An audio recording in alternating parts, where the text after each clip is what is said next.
ಶುಭೋದಯ ಎಲ್ರಿಗೂ. ಎಲ್ಲರೂ ಹೇಗಿದ್ದೀರಾ? ಲಾಸ್ಟ್ ಇಯರ್ ತನಕ ಆಲಾಪ್ಗೆ 7:30ಗೆ ಸ್ಕೂಲ್ ಬಸ್ ಬರ್ತಿತ್ತು. ಈ ವರ್ಷ 7:10 ಅಷ್ಟೊತ್ತಿಗೆ 2 ಬಾಕ್ಸ್ ರೆಡಿ ಆಗಬೇಕು. ಇವತ್ತು ಬೇಬಿಕಾರ್ನ್ ಸ್ಯಾಂಡ್ವಿಚ್ ಮತ್ತು ಆ್ಯಪಲ್ ಕಳಿಸ್ತಾ ಇದ್ದೀನಿ. ಬೇಬಿಕಾರ್ನ್ ಸ್ಯಾಂಡ್ವಿಚ್ದು ರೆಸಿಪಿ ಬೇಕು ಅಂದರೆ ರೆಸಿಪಿ ಅಂತ ಕಮೆಂಟ್ ಮಾಡಿ, ನಾನು ಕಳಿಸ್ತೀನಿ, ಆಯಿತಾ?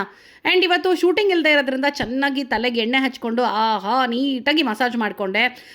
ತಿಂಡಿಗೆ ಅಂತ ವಾಟರ್ ಮೆಲನ್ನು ಮತ್ತು ಫೆಟಾ ಚೀಸ್ ಸ್ಯಾಲೆಡ್ ತಿಂದ್ವಿ. ಫಸ್ಟ್ ಟೈಮ್ ನಾನು ಇದನ್ನು ಮನೇಲಿ ಟ್ರೈ ಮಾಡಿದ್ದು. ತುಂಬ ರಿಫ್ರೆಶಿಂಗ್ ಆಗಿತ್ತು ಆ್ಯಂಡ್ ಸಖತ್ ಟೇಸ್ಟಿಯಾಗಿತ್ತು. ಡ್ರೆಸ್ಸಿಂಗ್ ಬಂದು ಲೆಮನ್ನು, ಹನಿ ಮತ್ತು ಉಪ್ಪು ಪೆಪ್ಪರು. ನೋಡಿ, ನಮ್ಮ ಬೆಂಗಳೂರು ರಸ್ತೆಗಳು ಹೆಂಗೆ ಆಗಿಬಿಟ್ಟಿದೆ ಅಂದರೆ ಗಾಡಿ ಓಡಿಸೋಷ್ಟರೊಳಗೆ ಫುಲ್ಲು ಬೆನ್ನೋವು ಬಂದುಬಿಡುತ್ತೆ. ಏನಿದು ಕನ್ಸ್ಟ್ರಕ್ಷನ್ ಬಿಲ್ಡಿಂಗ್ ಅಂತ ನೋಡ್ತಾ ಇದ್ದೀರಾ? ಇದು ನಮ್ಮದೇ ಮನೆ. ಪದ್ಮನಾಭ ನಗರಲ್ಲಿ ಮನೆ ಕನ್ಸ್ಟ್ರಕ್ಷನ್ ನಡೀತಾ ಇದೆ.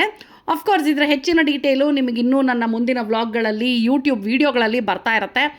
ನನ್ನ ಚಾನಲ್ ನಿಮಗೆ ಗೊತ್ತಿದೆ ಅಲ್ವಾ, ಯೂಟ್ಯೂಬು ರೂಪಾ ಪ್ರಭಾಕರ್ ಅಂತ. ಇನ್ನೂ ಸಬ್ಸ್ಕ್ರೈಬ್ ಮಾಡಿಲ್ಲ ಅಂದರೆ ಪ್ಲೀಸ್ ಸಬ್ಸ್ಕ್ರೈಬ್ ಮಾಡೋದನ್ನು ಮರಿಬೇಡಿ, ಆಯಿತಾ? ಸೊ ನಾವು ಅಲ್ಲಿಗೆ ಹೋಗಿ ಬಂದ್ವಿ. ಮನೆಗೆ ಬಂದಮೇಲೆ ಕೆನಡಾಯಿಂದ ನನ್ನ ಕ್ಲೋಸ್ ಫ್ರೆಂಡ್ ಧನ್ಯ ಬಂದಿದ್ಲು. ಅವಳ ಜೊತೆ ಸಾಕಷ್ಟು ಹೊತ್ತು ಹರಟೆ ಹೊಡೆದಿದ್ದಾಯಿತು. ಮಧ್ಯಾಹ್ನಕ್ಕೆ ಅಂತ ಇವತ್ತು ಅಡಿಗೆ, ಆದರೆ ಇಡ್ಲಿ ಚಟ್ನಿ. ಒಂದೊಂದು ಸಲ ನಾವು ಹೀಗೇ ಅನ್ನ ತಿನ್ನೋಕ್ಕೆ ಬೋರ್ ಆದಾಗ ತಿಂಡಿನ ಮಧ್ಯಾಹ್ನ ತಿಂದುಬಿಡ್ತೀವಿ. ಸೊ ಇಡ್ಲಿ ಚಟ್ನಿ ಬಿಸಿ ಬಿಸಿ ವಿತ್ ತುಪ್ಪ ಸೂಪರಾಗಿತ್ತು. ರಾತ್ರಿ ನಮ್ಮ ಆ್ಯಸ್ ಯೂಶ್ವಲ್ ವಾಕಿಂಗ್ ಮುಗಿಸ್ಕೊಂಡು ಒಂದು ಲೋಟ ಚೆನ್ನಾಗಿ ಗ್ರೀನ್ ಟೀ ಬಿಸಿ ಬಿಸಿ ಕುಡಿದು ತಾಚಿ ಮಾಡಿಬಿಟ್ವಿ. ಸೊ ಈಗ ನಿಮ್ಮೆಲ್ರಿಗೂ ನಾನು ಗುಡ್ ನೈಟ್ ಹೇಳೋ ಟೈಮ್ ಬಂತು. ಗುಡ್ ನೈಟ್, ಮತ್ತೆ ಸಿಗುವ.